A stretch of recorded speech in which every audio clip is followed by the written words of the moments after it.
Hello class, good morning.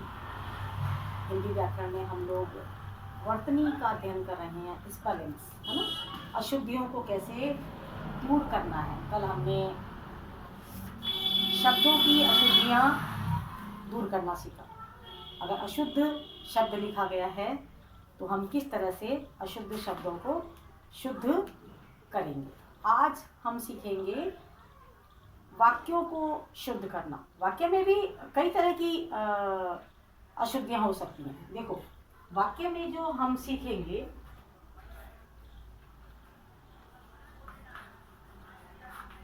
वाक्य में अशुद्धियाँ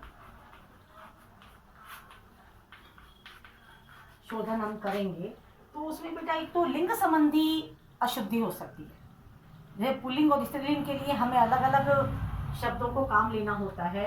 तो पहले तो हम लिंग संबंधी अशुद्धि का वो करेंगे, लिंग संबंधी अशुद्धियाँ, लिंग संबंधी अशुद्धि शोधन हम करेंगे।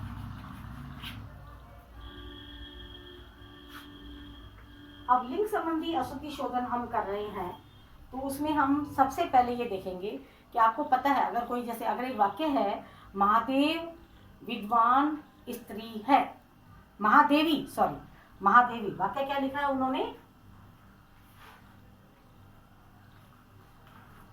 वाक्य लिखा है महादेवी विद्वान स्त्री है। तो आपको पता है विद्वान वर्ड पुल्लिंग के लिए आता है। विद्वान जो शब्द है वो पुल्लिंग के लिए, जैसे बहुत सारी जानकारी हो उस पुल्लिंग के लिए विद्वान। तो हम इसकी जगह क्या करेंगे, महादेवी, पूरा शब्द कैसे, वाक्य कैसे बनाएंगे हम इसको, महादेवी, विद्वान की जगह हम क्या लिखते हैं, विदुषी। इसलिए क्या होता है विद्वान का, विदुषी। अब हमें इसको चेंज करना है, तो महादेवी विदुषी हैं,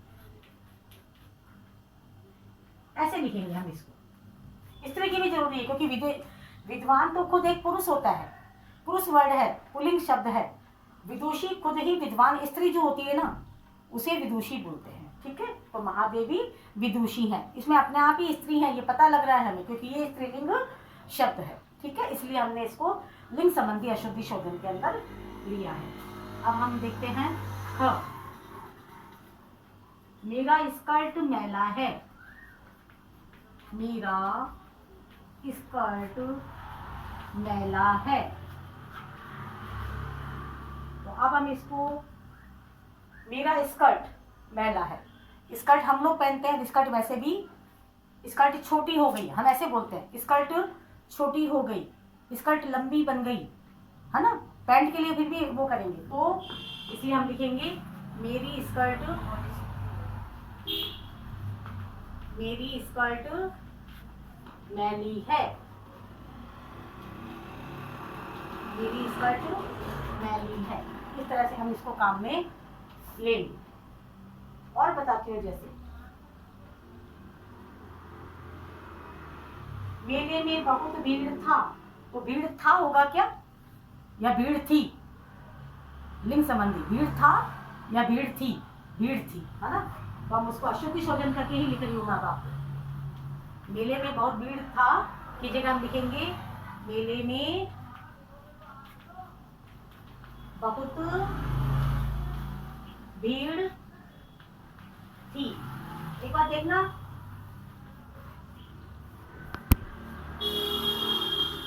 एक वाक्य हो रहा है, आचार्य, आचार्य आ रहे हैं, आ रहे हैं। तो आचार्य, क्योंकि आचार्य क्या होती है, स्त्रीलिंग वर्ड है, आचार्य आ रही है, रहे हैं कौन, आचार्य। ठीक है, उनके लिए हम लिखेंगे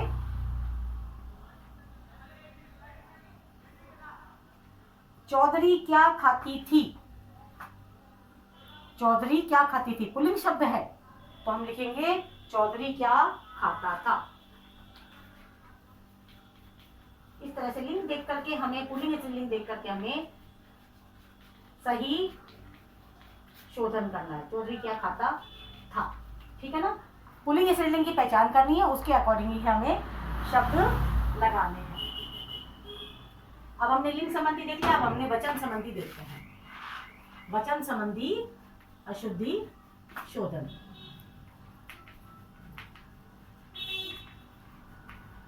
वचन संबंधी अशुद्धि शोधन। वचन एक वचन और बहुवचन देखना पड़ेगा हमें। एक वचन के हिसाब से एक वचन, युद्ध में अनेकों सैनिक सिपाही मारे गए। अनेकों क्या होता है, अनेक तो खुद ही बहुत सारे, एक का बहुवचन होता है अनेक, तो हम अनेक लिखेंगे, ठीक है ना। मैं शुद्ध किए हुए शब्द ही लिखती हूँ, युद्ध वाक्य लिखती हूँ। युद्ध में अनेकों सिपाही मारे गए, तो हम इसको सही कैसे लिखेंगे, युद्ध में अनेक सिपाही मारे गए, अनेक सिपाही मारे गए,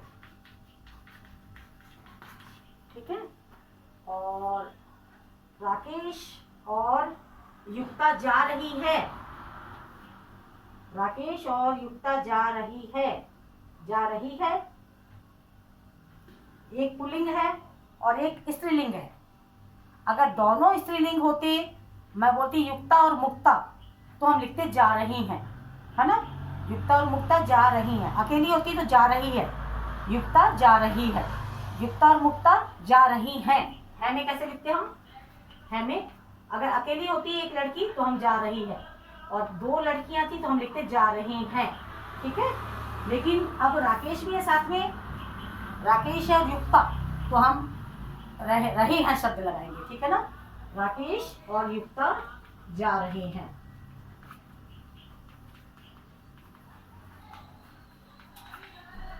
जा रहे हैं, ठीक है। ये हो गई वचन संबंधी। ये सब आपकी कृपाएं हैं। कृपाएं क्या होती है, कृपा होती है, ये सब आपकी कृपा है, यह सब आपकी कृपा है,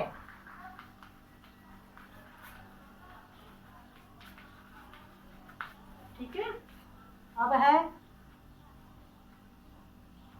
हमारी कक्षा में 5 पंखा है, हमारी कक्षा में 5 पंखा है, लिखेंगे क्या हम, हमारी कक्षा में 5 पंखे हैं, हमारी कक्षा में 5 पंखे हैं, आया समझ में।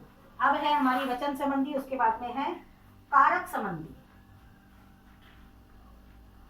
कारक संबंधी अशुद्धियां।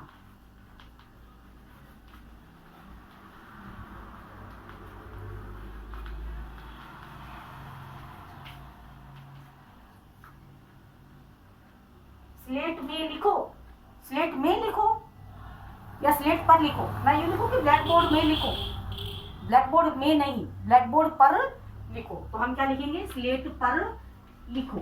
है दोनों ही अधिकरण कारक, दोनों ही अधिकरण कारक है, में और पर, लेकिन में नहीं लिखेंगे हम, है ना। तुम्हारी बात समझ नहीं आती, कैसे थोड़ा सुनने में अटपटा लगता है, तुम्हारी बात समझ में नहीं आती, तुम्हारी बात समझ नहीं आती की जगह लिखेंगे हम तुम्हारी बात समझ में नहीं आती, तुम्हारी बात समझ में नहीं आती, नहीं आती, ठीक है। एक और लास्ट है आपका, अच्छे विचारों का ग्रहण करना चाहिए।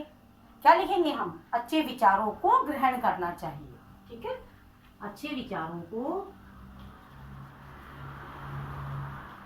अच्छे विचारों को ग्रहण करना चाहिए। मैंने आपको इतना अच्छे से समझाए हैं। अब आप अशुद्धियां नहीं लिखेंगे, और जिन्होंने भी कॉपी में अशुद्धियां कर रखी हैं उन्हें आप अशुद्धि शोधन करके आप उससे चेक करवाएंगे, है ना। क्योंकि अशुद्धियां लिखने से कॉपी गंदी हो जाती है आपकी, ठीक है, और हमें हैबिट भी पड़ जाती है। इसलिए हमें अशुद्धियां नहीं लिखनी है, बल्कि अशुद्धियां हमें हटानी है, ठीक है। और उन्हें अच्छे से आप करेक्शन कर लेना, अशुद्धियां शोधन कर लेना। Thank you.